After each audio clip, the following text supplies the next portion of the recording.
Keyingi iqtibosimiz Ryan Holiday'ni kitobidan. Daily Stoic. Kunlik zohidmi? Zohid deb tarjima qilsa bo'ladimi stoikka? Kunlik stoik kitobidan. Epiktetni suhbatlari. Hayotdagi eng muhim vazifa budir. Man nazorat qila oladigan va man nazorat qila olmagan ishlarni ajratib olish. Yaxshi va yomonga kelganda man o'zimni qarorlarimni ichida yaxshi va yomonlarini ajratib olish. Bu tipda juda chiroyli duo ham kelgan. Duoki bu eski Rim imperiyasiga tegishli Rim ruhoniylarining duosi ekan. Ey Xudo deydi, menga o'zgartira olmagan narsalarimni qabul qilishga kuch ber. Yoki xotirjamlik ber. O'zgartira oladigan narsalarimni o'zgartirishga jasorat ber.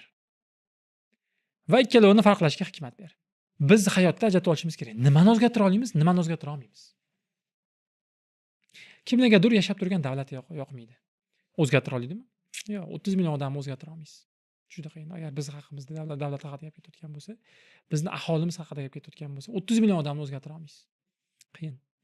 Lekin yashab turgan joyingizni o'zgartira olasizmi? O'zgartira olasiz. Kimdir bo'yi yoqmaydi. 25 yosh, bo'yim kalta, bo'yim yoki uzun deyishi mumkin. O'zgartira olasizmi? Yo'q. Lekin shu bo'yingizni qayerda ishlatish yoki og'zon semizligingizni o'zgartira olasizmi? O'zgartira olasiz. Bu sizning qo'lingizda. Ota-onangiz yoqadi, yoqmaydi, hammada har xil. O'zgartira olasizmi? Yo'q. Mana shu odam menga yoqdi. Bugundan bu meni adam. Oy topsam bo'ldi. Yo'q, bu bunaqa ishlamaydi. O'zgartira olmaysiz. Nimani o'zgartira olasiz? Ularga bo'lgan munosabatni o'zgartira olasiz.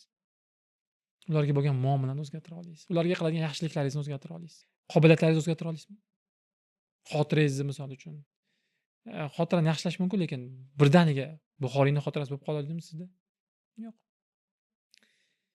Lekin bir kunda necha soat mehnat qilishni hop o'zgartira olasizmi? Sizning qo'lingizda-ku, to'g'ri?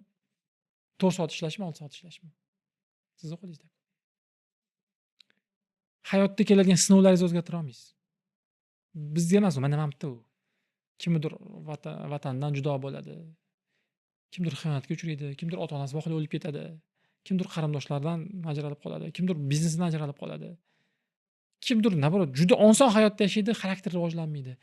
Lekin shunga bo'lgan munosabati qanaqaligini, uni qarori-ku, to'g'rimi? Bo'ldi, men xiyonat qilib ketishdi. Hay, bularni butun umr yomonlab yuraman. Bu sizning qaroringiz. Yoki bo'ldi, men endi lekin hech kimga xiyonat qilmayman va ertaga menga kimdir xiyonat qilsa ham cho'kmagan holatga tushishga harakat qilaman. Mana bu sizning qaroringiz. Sinfdoshlaringizni ham deyarli hech kim tanlamaydi. Birinchi sinfda borasiz, sizni tanimaysiz. Sizni taniganingizda ular o'rtoq bo'lgan bo'ladi siz bilan. Lekin hozir mana shu videoni ko'rib turibsiz, demaysiz, qarorlaringiz bor. Endi shular bilan davom etasizmi? Gaplashishni yoki davom etmaysizmi? Keyingi safar chaqirganda borasizmi? Chaqirganda bormaysizmi? Bu sizda qaror. Bundan keyingi yo'l sizda turibdi. Mana shu ikkalovini ajratib olish kerak. Va inson mana shuni ajratish hikmat. Qo'li kuchi yetmaydigan narsasiga asabiylashish kerak emas. Qiynalib, siqilib, o'ylab yo'q. Ular bunaqada o'zi, buni qara, tepadagilarni qara, qilayotgan ishini qara, anuni artist qilayotgan ishini qara. Mana davlatda mana bunaqa narsa baraka topib ko'r. Sen ta'sir qila olmaysan unga. Ta'sir qila oladigan odamlar bor, u 100 tadan oshmaydi butun dunyo bo'yicha u odamlar. Ular bosh qotirsin. Sen nimani konkretni o'zgartira olasan? Konkretni voqealar tura olasan, ishingni yaxshiroq qila olasan, bloging bo'lsa o'sha yerda chiroyli narsa yoza olasan. Bir ikkita uchta narsamga odam o'rgata olasan, bitta ikkita ishlaringni zo'r qila olasan. Mana shularni hozir qilib tur. Keyin sekin kattalashib, kattaroq narsalar qilishni boshlaysan o'z-o'zidan. Ular haqida o'ylash kerak emas, u tashab qo'yish kerak. Yo'q, o'ylash kerak, xavotir olish kerak, siqilish kerak. Bu yaxshi emotsiya, hissiyotlarimizni baribir bekita olmaymiz, insonmiz. Lekin siqilib, o'zgartirishga harakat qilib, gapirib, yo'q. Ajratib oling. Siz nimani o'zgartira olasiz, nimani o'zgartira olmaysiz. O'zgartira oladigan narsalaringizga fokus bering. Mana shu iqtibos, bu juda eski iqtibos. Epiktet men bilmayman qachon yashagan. 3000 yil oldin yashagan bo'lsa kerak. Juda eski iqtibos, bizgacha yetib kelganiga qaraganda va mana shu Rain Holiday ham yuzlab blog postlar, o'nlab kitoblar muallifi birinchi bo'lib qo'ygan. Birinchi iqtibos qilib qo'ygan shu kitobiga. Qaraganda bu juda muhim. Chunki iqtibosni o'zida ham aytyapti. Asosiysi shu asosiy hayotdagi asosiy vazifa deyapti. Ba'zilar ajrata oladi, lekin ba'zilar savol bo'lishi mumkin. Qila oladigan va qila olmaydigan ishlarni ajratib olish uchun nima qilish kerak yoki qanday filtr qo'yish kerak? Qila oladigan va qila olmaydigan ishlarni qanaqa qilib ajratamiz? Hamma ham ajrata olmasligi mumkin. Men sizga bitta narsani aytaman, Jahongir. Ko'pchilik ajrata olmaydi.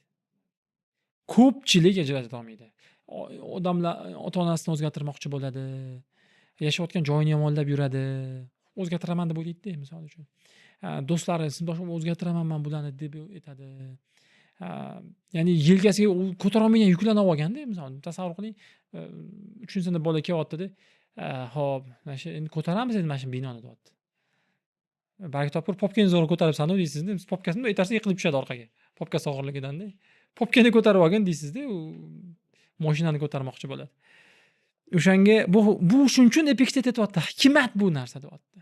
Ya'ni hammaga ham nasib qilmaydi bu narsa. Birinchi shuni bilishimiz kerak. Biz hammadan kutmasligimiz kerak bu narsani. Bunda o'sha ota-onalar, do'dalar, ustozlar yordam beradi.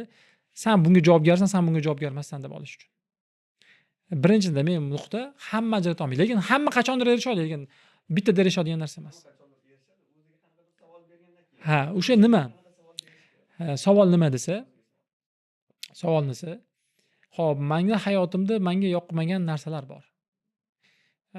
Va hamma hayotimda muammolar bor. Va mana shu muammolarni yechimini men bilamanmi? Oddiy savol. Bilamanmi? 2. Yechimiga meni resurslarim bormi? 3. Xohishim bormi? Orol dengizini qayta tiklamoqchisiz. Misol, muammo bizga. Xo'p, yechimini bilasizmi? Xo'p, suv quyish kerak. 5 million litr suv, tonna suv quyish kerak, 5 million tonna. Xo'p, bormi sizda shu suv? Bo'ldi. Tushundingizmi? Ya'ni xohish bo'lishi mumkin. Tushundingizmi? Xohish bo'lishi mumkin, yechimini bilishingiz ham mumkin, lekin resursingiz yo'q. Okay. Keyingisi. Deylik siz Afrikadagi bir 3 ta och qolgan yetim bolani, qiynalayotgan bolani hayotiga yaxshilamoqchisiz. Misol uchun kompyuter olib bermoqchisiz, notebook ishlatsin, pul topsin deb. Xo'p, bir yechimini bilasizmi? Qanaqa notebook jo'natish kerak, misol uchun topsa bo'ladi. Notebook jo'natib, o'zingiz olib berasiz bo'lmasa. Misol uchun. Xohish, resurs bormi? Misol 3 ta notebookga pul $400 topsa bo'lsa kerak. Xohish bormi? Qanaqa bormi? 3 ta Afrikada bir tanimaydigan bolangizga. Bo'lsa men maktabda 3 ta bola ko'rsataman, shularga olib bering birinchi. Xo'p. Demak, qarang. Demak, o'zgartira olmaydigan ishimiz ham, xohish ham bo'lmadi. Resursimiz ham bor, 3 ta notebookka. Qanaqa qilishni ham bilamiz. Bilimiz ham bor, resursimiz ham bor, lekin xohish yo'q. Yoki xohish ham bor bo'lishi mumkin, resursingiz ham bor, lekin bilmaysiz. Misol, ukangizni o'zgartirmoqchisiz. Xohishingiz bormi? Ukangizni yaxshiroq inson, jiyaningizni yaxshiroq inson qilish? Bor xohishingiz. Resursingiz bu vaqtda endi asosan o'tirib vaqt ajratish kerak. Bor. Qanaqa o'zgartirishni bilasizmi? Bilmaysiz yo'q. Demak, sizning qo'lingizda emas hozir. Mana shu 3 tasi yig'ilgan narsa sizning qo'lingizdagi narsa. Mana shu savolni berish kerak. Men bir ishni qilmoqchiman. A, B nuqta. Magazinga chiqib, shu uyimdagi lampochkani almashtirmoqchiman. Ba'zilar shu ham doirasidan tashqarida ish ba'zilar uchun. Chunki lampochka almashtirishni bilmaydi. Bo'ldi, uni ta'sir doirasidan tashqaridagi ish. Demak, inson ta'sir doirasini kengaytirmoqchi bo'lsa bo'lar ekan, nimani ko'paytirish kerak? 3 ta narsa. Yo bilimini ko'paytiradi, yo resursini ko'paytiradi, yo xohishini ko'paytiradi. Xohish avtomatik paydo bo'ladi resurs bilan bilim ko'payganda. O'shaning uchun biz chelak haqida birinchi gaplashdik. Chelagingizni to'ldirib yuborgansiz, boyga doirangiz, ta'sir doirangiz oshib boraveradi. Lekin hikmat bu, ta'sir doirani odam doim cho'tki his qilish kerak. Yo'q, men bu meni ta'sir doiramdagi ish emas. Men buni o'zgartira olmayman. Hozir emas, bu boshqa o'zini odamlari qilsin. Mani ta'sir doiram oilam, mani ta'sir doiram do'stlarim, mani ta'sir doiram mahallam, mani ta'sir doiram mani kompaniyam, mani ta'sir doiram mani shahrim. Mana shu shaharni o'zgartira oladigan odamlar bor va biz ko'rdik o'tmishda. Toshkent shahrini 7 yil, 6 yilda juda katta o'zgarishlar qilgan insonlarni ko'rdik. Bitta ikkita insonlar o'zgartirish kiritdi shunga. Ularning ta'sir doirasida bor ekan demak. Bitta ikkita bloger gapi bilan qanaqa jiddiy ishlar bo'lib ketganini ko'rdik. Ularning ta'sir doirasida bor ekan. Demak, ta'sir doiramizda bor va yo'q ishlarni ajratib olish kerak. Va kimnidir ta'sir doirasini o'zimiz bilan adashtirib qo'yish kerak emas.